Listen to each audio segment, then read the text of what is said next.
Tax harmonization. This is something that Peter should add to his list from the last panel of the bad things that happen from the EU.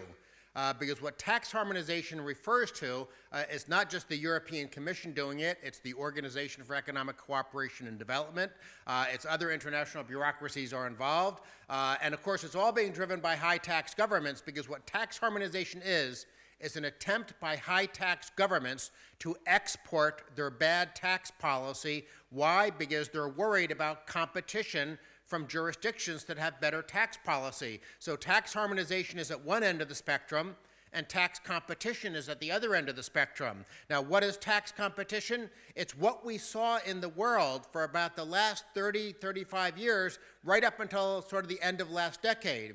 If you go back to 1980, the average top income tax rate in developed nations was 67 to 68%. The average corporate tax rate was 48%. Those were very high tax rates, and this was one of the reasons why the world economy was so sluggish in the 1970s. Politicians had just been increasing the burden of spending, increasing the burden of taxes, and that created a very uncompetitive global economy. But then when Reagan and Thatcher started cutting tax rates back about 35 years ago, that enabled the US and the UK economies to have an economic boom. But the most important thing from a global tax competition perspective is that other nations were forced to copy the US and the UK. And so now, instead of the average top personal income tax rate being 67 to 68%, it dropped down to close to 40%. And instead of the average corporate tax rate being 48%, it had dropped down to 24%. So we have seen the combination of the Reagan and Thatcher tax cuts with globalization, because one of the other things that we've seen in the modern economy is there's been a tremendous increase in the amount of cross-border investment. Jobs, capital, investment, labor can now move across national borders much easier. And so as Reagan and Thatcher were cutting tax rates, all of a sudden the high tax countries saw that money was shifting out of France, out of Germany, out of other high tax countries, and going to the low tax countries. And so we had this very virtuous cycle of tax competition leading to lower tax rates, which increased cross-border investment, cross-border economic activity, which of course is very good for global prosperity. And we actually had a very good period in the global economy. But it was a very good period for the private sector. It wasn't a very good period for politicians from high-tax nations. And so what we saw beginning in the 1990s with the bureaucrats at the OECD in Paris, who, by the way, get tax-free salaries, but they represent high-tax governments who don't like low taxes. So the OECD, in effect, was saying, we need to figure out some way to undermine tax competition. And they actually put together a project called Harmful Tax Competition. And their first target were the so-called tax havens. They were going after jurisdictions and trying to undermine the human right of financial privacy. Because so long as people have a human right to privacy, what that means is that the high tax governments can't follow them around the world and learn about their investments and their bank accounts and things like that. So the OECD went after the so-called tax havens, but while the OECD was doing that, you also had the European Commission doing their various tax harmonization initiatives, and some of them are even older than the OECD project. The European Commission for a long time has had minimum value-added tax rates, but they're trying to spread that to things like corporate taxation. They've tried to harmonize corporate tax rates. That hasn't worked. Now they're trying to harmonize the corporate tax base with something called the Common Consolidated Corporate Tax Base. The European Commission already has imposed a savings tax directive, which is designed to make sure people can't move their money from one country to the other without carrying their home country tax system around with them. So in other words, the basic story that we're looking at is that we had this very liberalizing, pro-growth period of tax competition and globalization, but now we have this period of high-tax nations working through the international bureaucracies trying to fight back. And the bad news is, in recent years, they've been winning.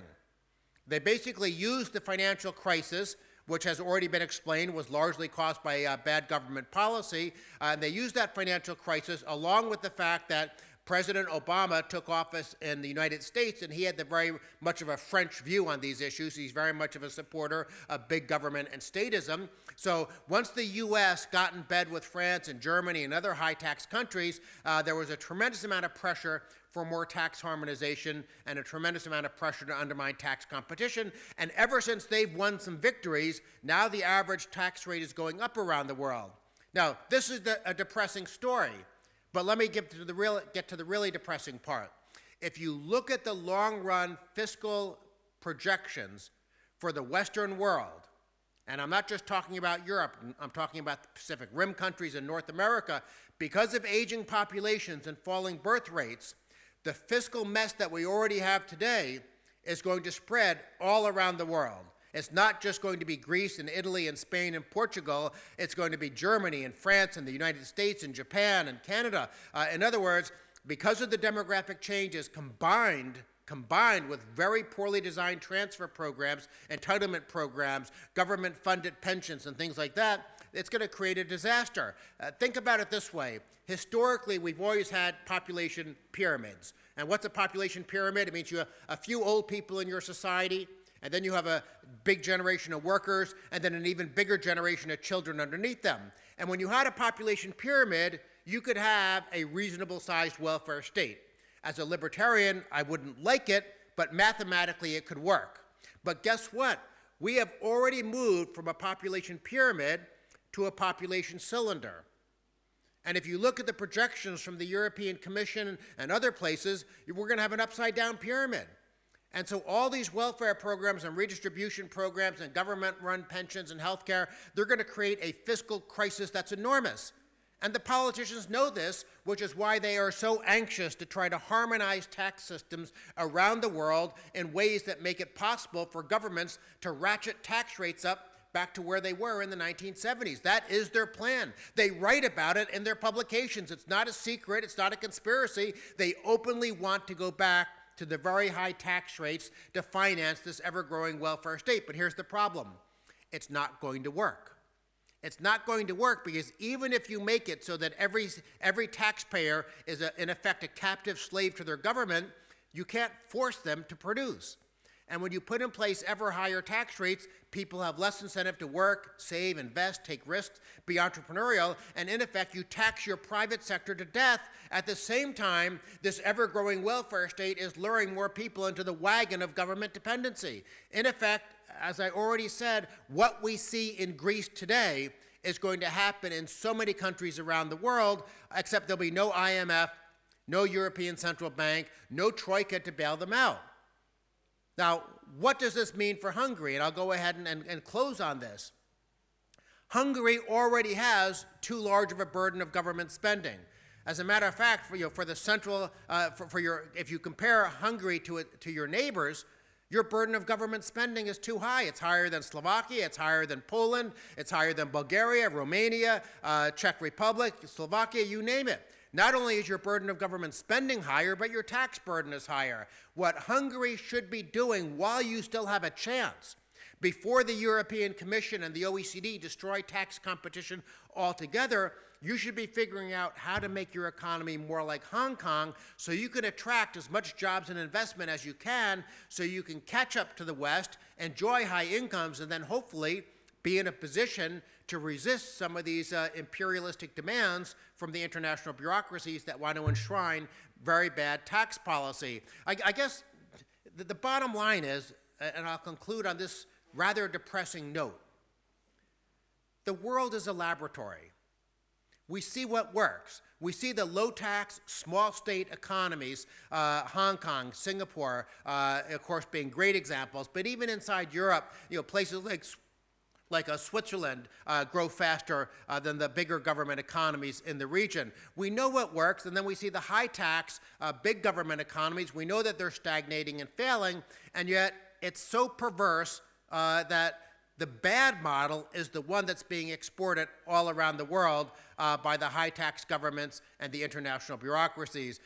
If Hungary wants to prosper, you need to be on the right side of this debate. You need to shrink the burden of government here, and you need to be fighting with low-tax jurisdictions to make sure these international bureaucracies don't succeed with things like FATCA, which is very bad law coming from the U.S. You need to make sure that the OECD's BEPS initiative doesn't succeed. You need to make sure that the European Commission's Common Consolidated Corporate Tax Base doesn't succeed, because all these initiatives will stop or hinder greatly the flow of jobs and capital and investment to Hungary. Hungary, in theory, should be attracting a lot of resources from around the world as part of a natural convergence process.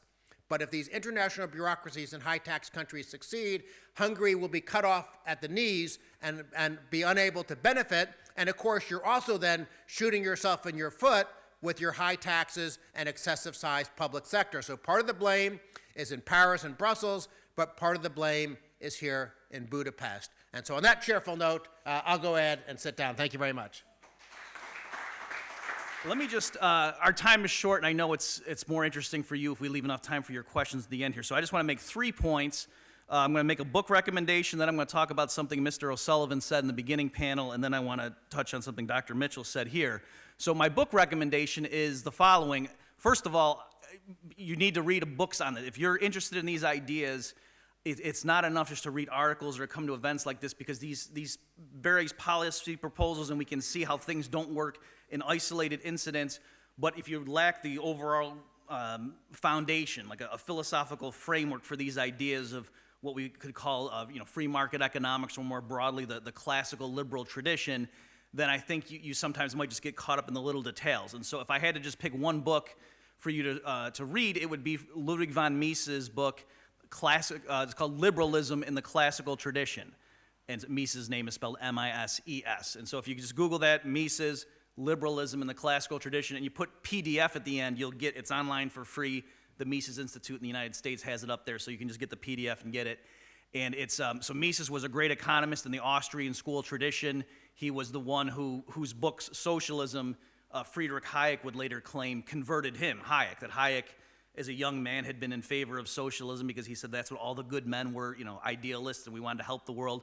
And then Hayek said, I read this guy Mises' book on socialism, and it was just devastating critique, and that's what made Hayek realize he needed to work to promote free markets. So again, Mises' book called Liberalism, that really lays the foundation for private property, free trade, peace, democratic measures, and there it's interesting. Mises says the point for democracy, just to give you an idea of how Mises addresses these issues, he said it's not, the reason I'm a Democrat with a small d is not because I think the people tend to be right. In fact, Mises knows that often the people can be wrong and they get caught up with silly ideas and fads, but he said that that's ultimately for him the way to ensure peace, because ultimately Mises thought the government's going to be the one that the people want, and so if the people don't like what the people in power are doing, then better to replace them with an election rather than a civil uprising. All right, so that was Mises' argument for why he was in favor of democracy.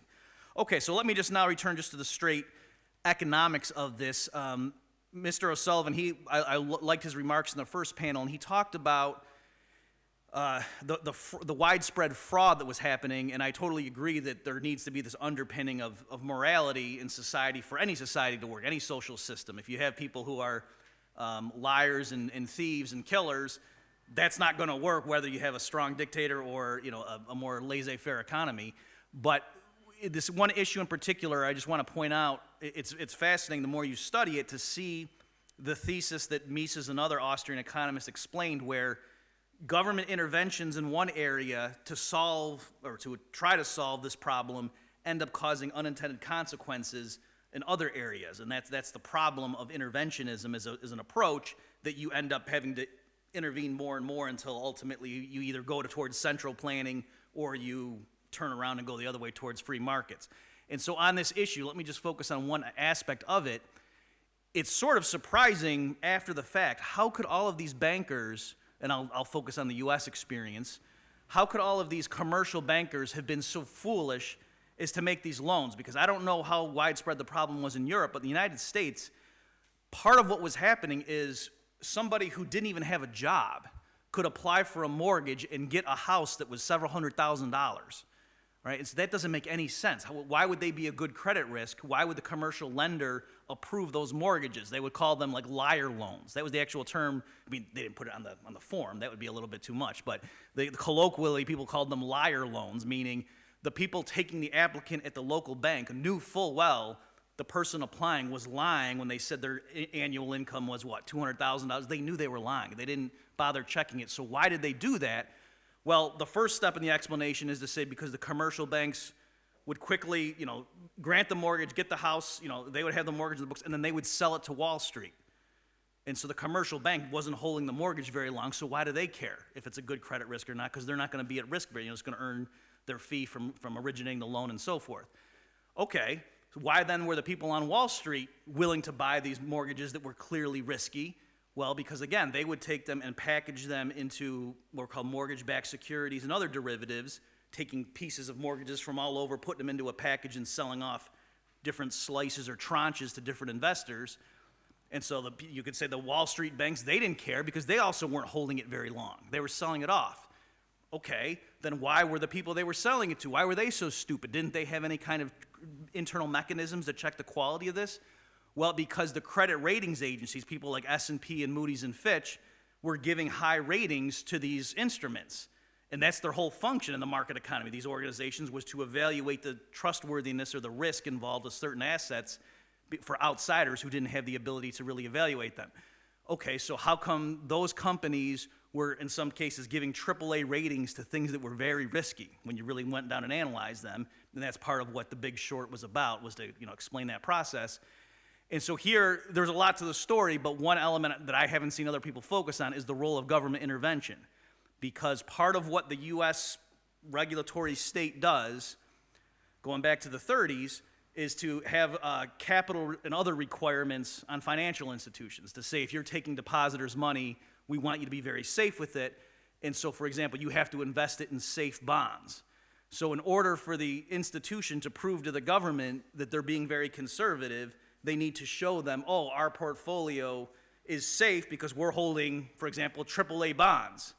Well, how does the institution prove to the government that the bonds really are safe? They can't just say, well, I called up my cousin Joe, and he said these are AAA, because the regulator would say, well, your cousin Joe, I don't trust him. How does he know? So the government regulations at some point need to specify and say which institutions are we going to agree with when they tell us these bonds have a AAA rating, and guess what? It's things like S&P, Moody's, and Fitch were approved credit rating agencies, right? There were some other ones too. So the point is, in a normal free market, after whatever put us in that position that we were in 2007 and 2008, you would think all those credit agencies would go out of business. But they didn't because, among other reasons, institutionally, in terms of the regulatory state, they had guaranteed customers because by law, people still needed them to sign off on various bonds, right? So that's just one example of how nobody would have thought back when these regulations were put in place to allegedly protect investors and depositors to say, oh, we want institutions to invest in safe assets. Well, that's not enough. The government then has to say what qualifies as a safe asset. We need to have these institutions providing those ratings, and then that gave them market share. All right, so that's just one example of how this gets screwed up. Okay, the last thing I'll just say very briefly, talking about what Dr. Mitchell was saying here, he was walking through and showing you how bad things were. I've been traveling with him all week, and he's been this depressing with every single crowd we've talked to, but he's really fun at the bar. So what we're talking about here, it's not just the narrow dollars and cents or whatever your currency is here. The problem is that these policies don't make sense even in terms of maximizing revenue, right? That if a government came to Dan Mitchell or to me and said, over the next 30 years, we want to maximize how much revenue we take in, we would say, okay, right now your policies are too restrictive. This is counterproductive, even if you want to spend a bunch of money. And so that begs the question, that leads us to wonder, why then are they doing it? And I think part of the issue is you need to realize there isn't this drive to centralize political power. So I don't think this is merely a disagreement among various people about the best economic policy and everyone's trying their best to maximize growth and GDP. I think there really is a lot going on behind the scenes here where various policies are designed to centralize power. And so I would just, again, urge you to be very wary of some of these trends and to investigate these matters. Thanks for your attention. from neighboring Austria. I've been coming to Hungary for a long time. My first time here as a young adult that I can remember, you know, going to Lake Balaton at 3 years old doesn't really count, but was in a cooperation between the University of Vienna and the University of Budapest law departments. So we made a trip here in the early 1980s, and our other panel on change in Europe is on things like Uber and how, you know, the sharing economy changes the world quickly thanks to mobile phones, etc.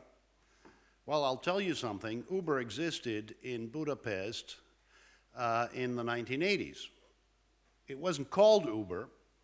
The problem was, as the older generation remembers, you know, there weren't a lot of automobiles or as many automobiles in Budapest then as there are now, and there certainly weren't as many taxis in Budapest as was necessary to get the people that wanted to get from A to B around.